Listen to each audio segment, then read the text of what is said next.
বিগত দিনে বাংলাদেশকে যে ধ্বংসের মুখে ছেড়ে দেওয়া হয়েছে, সেখান থেকে বের হয়ে আসার জন্য যে নতুন রাজনীতি শুরু হয়েছে, সেই নতুন রাজনীতিতে নতুন বাংলাদেশ গড়ার জন্য, নতুন চিন্তা করার জন্য, নতুন প্রত্যাশা পূরণ করার জন্য সাংবাদিক ভাইদের আমরা সহযোগিতা কামনা করছি।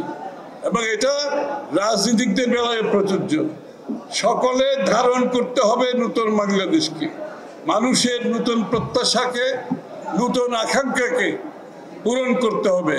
সাথে সাথে গণতন্ত্রকে এগিয়ে নিয়ে যাওয়ার জন্য যে সংগ্রাম, সেই সংগ্রাম শেষ হয়নি।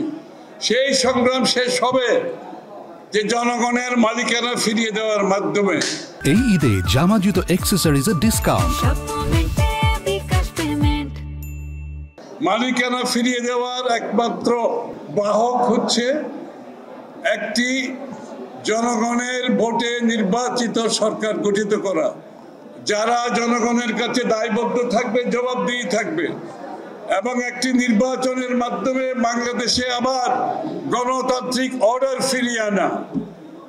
সেই গণতান্ত্রিক অর্ডার ফিরিয়ে আনার ক্ষেত্রে, নির্বাচনের ক্ষেত্রে যে সমস্ত ষড়যন্ত্র করার চেষ্টা করা হচ্ছে, সেটা বাংলাদেশের জনগণ মেনে নেবে না।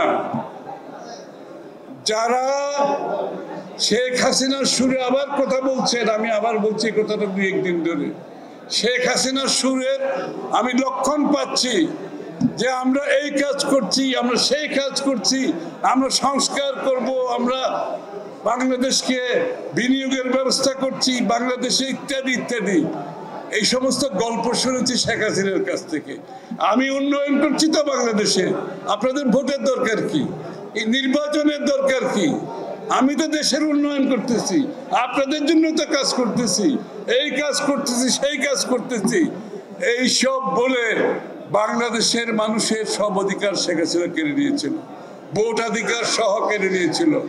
আবার মনে হচ্ছে এরকম একটা সুর কেন জানি বাজতে শুরু করেছে যে আমরা এইটা সেটা করছি, আমরা না চলে গেলে রাজনীতিবিদরা এই কাজগুলো করবে না, এগুলো পরিপূর্ণভাবে শেষ করতে হবে। সরি, এটা আপনাদের দায়িত্ব না, এটা দায়িত্ব আগামী দিনের বাংলাদেশ এর মানুষ যাদেরকে নির্বাচিত করে সংসদে পাঠাবে, এটা তাদের দায়িত্ব, আপনাদের দায়িত্ব না। এটা ভুলে যাবেন না। গণতন্ত্র ফিরিয়ে দিন, ভোটাধিকার ফিরিয়ে দিন, এবং দ্রুত নির্বাচনের দিনকাল ঘোষণা করুন। বাংলাদেশের মানুষ তাদের নির্বাচিত প্রতিনিধির মাধ্যমে সংসদ গঠন করবে, সরকার গঠন করবে, যারা বাংলাদেশের মানুষের আগামী দিনে আশা পূরণ করবে।